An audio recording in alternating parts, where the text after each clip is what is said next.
Hello and welcome back to the Outside View Live.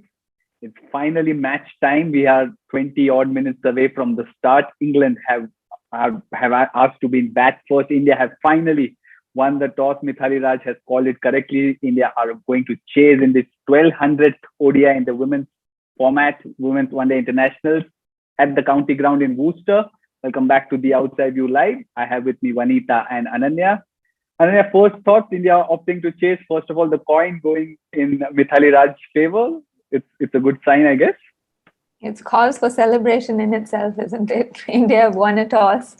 But yeah, I'm sure they'll be happy. There's been rain around, so give their seamers something first up and hopefully chase this down. They've spoken a lot about how chasing is their strength. So, hopefully that means they come out of this game with 2 points.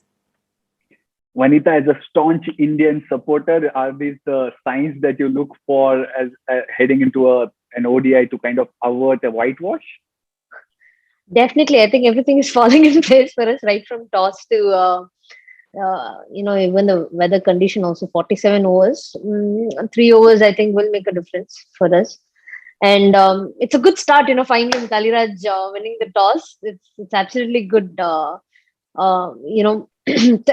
Beginning for us, and also the record also is like I saw in the morning that whatever toss that she's lost so far, we've lost those one days. I think this will be a turnaround for us and just the beginning for us to see something different from here on. Yeah, let's talk about the Worcester first of all. The county, the T20 blast that's been going on. The teams that have chased have been kind of winning the last two games at least.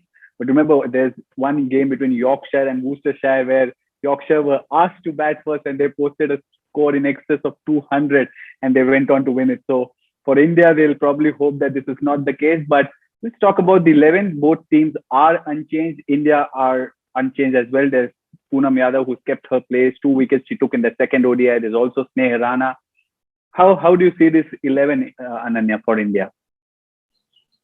I think I'm pleasantly surprised that they haven't changed it. I mean, having seen the way they've worked over the last while, they're always dropping and changing things. So in that way, quite happy that they've stuck with the same 11. But I'm a little surprised that they haven't gone with the extra seamer. I mean, we saw in the test match as well that they probably picked Pooja Vastrakar because they wanted to go with the extra seamer.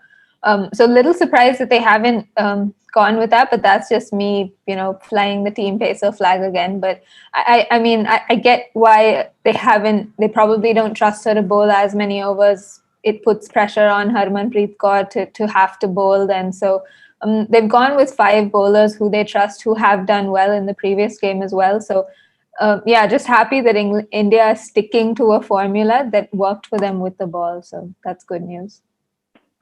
Yeah, the bowling came out really good, isn't it, Vanitha, in that second ODI? The start was really superb. It was only after Dunkley kind of got in and took the game away that India couldn't do much. But it was a good bowling attack, which left little room for changes then. So you agree with the 11 that they've selected given the weather around? Definitely, I'm very happy with the way they're continuing with the same 11 and the bowling unit. I feel this is more or less a settled unit by now. Just it's Sneha Rana coming in gives the bowler, gives the captain also another option to go to bowler, because she can guarantee you that 10 overs. And also it was so happy to see the last scorecard that all the bowlers literally finishing the quota. If the game had gone to 50 overs, the bowlers would have bowled their 10 overs respectively. That is another sign that the captain has a lot of trust in their bowlers and not trying out too many options, because this is how I would like to see a scorecard. When I see a scorecard or when I see the bowling unit bowl, I want my frontline bowlers to go out there and bowl out those overs. Likewise, I want the batters also do the job. It's actually a positive sign that the team is backing their bowlers. I feel more or less this is a settled unit. It's just that you have to continue with them, and I'm happy that they've not changed it. And they're settling down with the same 11. That also gives the bowlers, to try out something different. For example, a Poonam Yadav, coming into the first game, she would just want to stick to a line in length. Now, probably she would want to add up to some sort of variation going forward in this game, because she knows that, okay, she's done well in the past. She knows she'll have that feeling, sunk in. And then, now it is just moving forward and moving ahead. And this will allow the bowlers also to go out there and try something different. I'm very happy with the way how they've continued with the bowling unit. Yeah, Ananya mentioned about there not being enough confidence in a seamer, in another seamer to deliver 10 overs. But Vanita, I would like to kind of put you in Mithali Raj's shoe. And why would you, as a captain, not want an extra seamer in conditions which are kind of reliant towards seam bowling? See, it can be various factors. It also can be slow over rate. I'm just telling that, I'm not just saying that is one of the reasons also, because you asked me think from a captainship. I have to, because, bowling another fast bowler, you do take the time, as a captain, you're always under pressure to actually fill those overs also. But, on the other side, I would definitely, if I have to think from a shoe, I'll always think spin has been my strength, and I will go by my strength, and that's what I believe. We need to play to our strength and opponent's strength, and that's exactly what India is doing right now. Spin has always been a strength, and it's always better to have and play our strength rather than trying to be something else. And the first day itself, I told that England is opting for paces because that has been their strength. If they have the kind of quality spinners that we have, I'm sure they'll also be filling in spinners, because what different spinners can do in the team.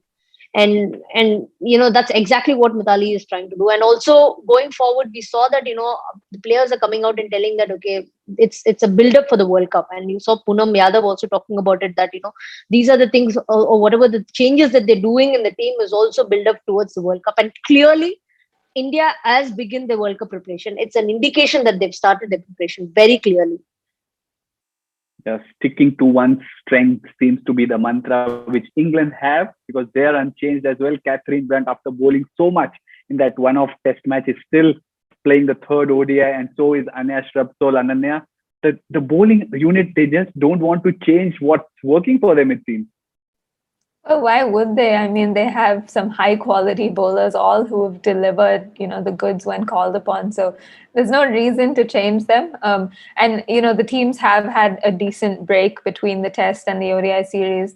I'm sure England have managed their workload through the practice sessions as well. So, Anya Shrubsole said it yesterday itself, that I'd want to play as much as I possibly can. And there's no reason for them to I wouldn't want them to rest me as such. So, all these players are eager to play as much as they can. They've missed a chunk of the calendar due to the pandemic. And, so they've had a lot of time to work on their fitness, make sure that their engines can take the load when necessary. So, yeah, England have no reason to change that attack. They've been doing brilliantly, and they've got some world-class bowlers there. Yeah, it's the 50th ODI for Amy Jones, and she continues to be that wicketkeeper batter. And Vanita, we've talked about Tanya Bhatia even in our previous segment as to how she's kind of nifty with her glove work, and Amy Jones hasn't been kind of far behind, really putting on an exhibition with their gloves after being an understudy to someone like Sarah Taylor, and now she plays her 50th ODI. Your thoughts on Amy Jones and how she's done so far in this series? See, Amy Jones is another quality wicketkeeper. Having said that she has a disadvantage, that is her height. Usually the gravity helps, with the shorter people, they say, but with her case, clearly she's worked on skill and technical part. That's why she's turning out to be a quality wicketkeeper for them over period. She's been the most trusted wicketkeeper also for them. And look, she's done well in patches when it comes to batting also, but she's been very consistent with wicket keeping behind the stumps, and all the fast bowlers trust her.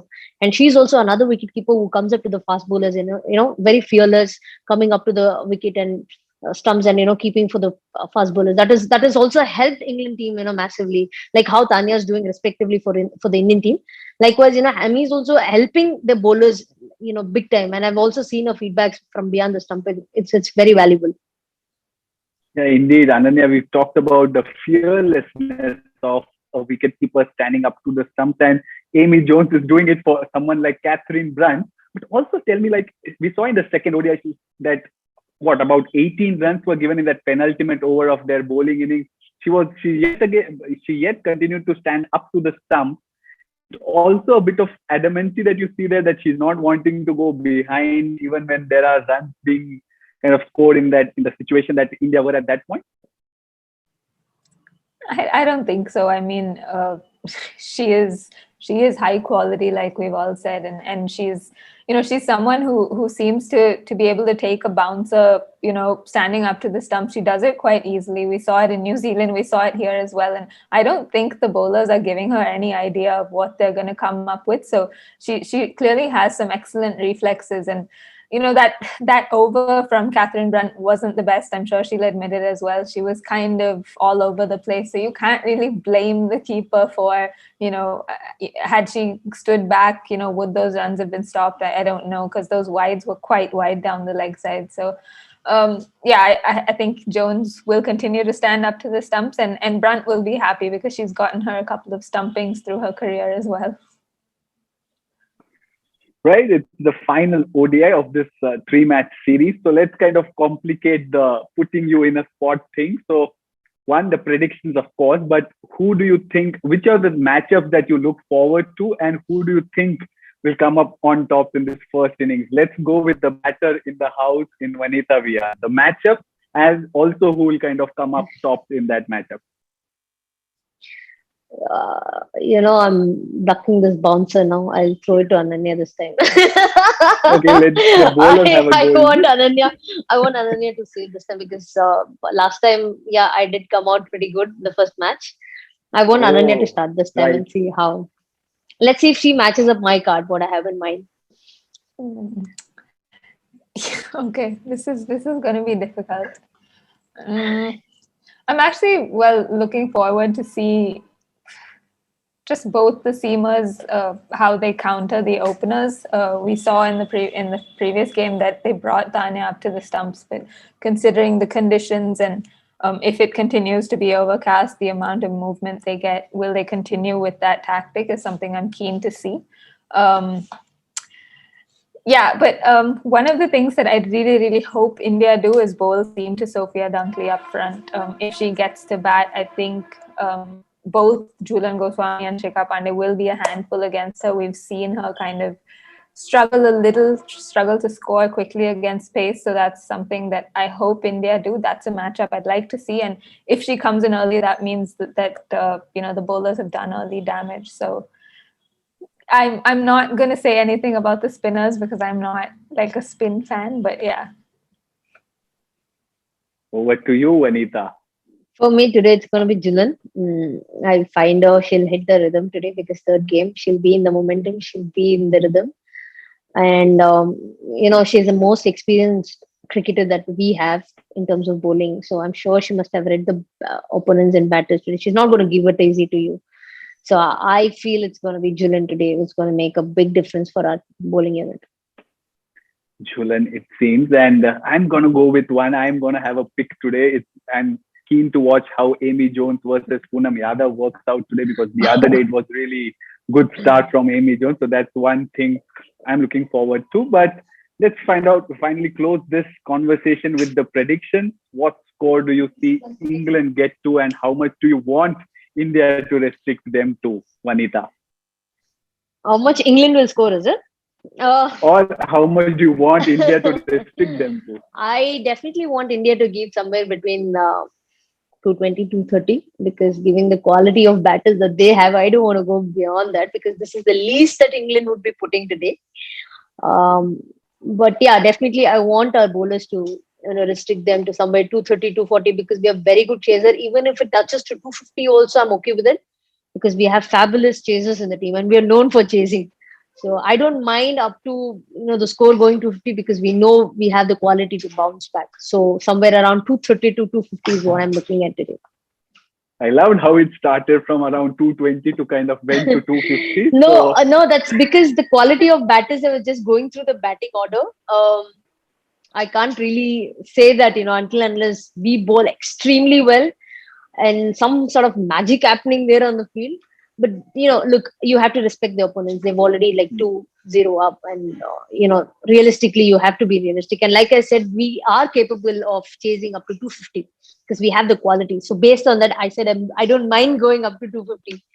So yeah, I'm looking somewhere around 220, 230 is what I want the scorecard to be. But we'll take it till 250 because we have the quality to actually chase down till that. Fair point. Ananya, where do you stand? I agree completely with what she said, but I'm gonna throw not a range, but I'm gonna say England are gonna score 263. Just a random number, but I think they're gonna be in that range. We always love to look at history, and if it is anything to go by, Ananya, you've been saying numbers like 270 when India were batting first, and we all know how much they ended up said with. they will not get 270. They will get 220 to 230. That's what I said last time. I said I said 250, 260, 270 because I am a big fan of Indians. So I would definitely want them to get to that, even if it's unrealistic also. I will always want them to reach that stage. Fair point. 263 and the range of 220 to 230. Let's see where we kind of pick our conversation in the mid-innings show on the Outside View Live. Thank you, Vanitha. Thanks, Ananya, for joining. See you after the first innings.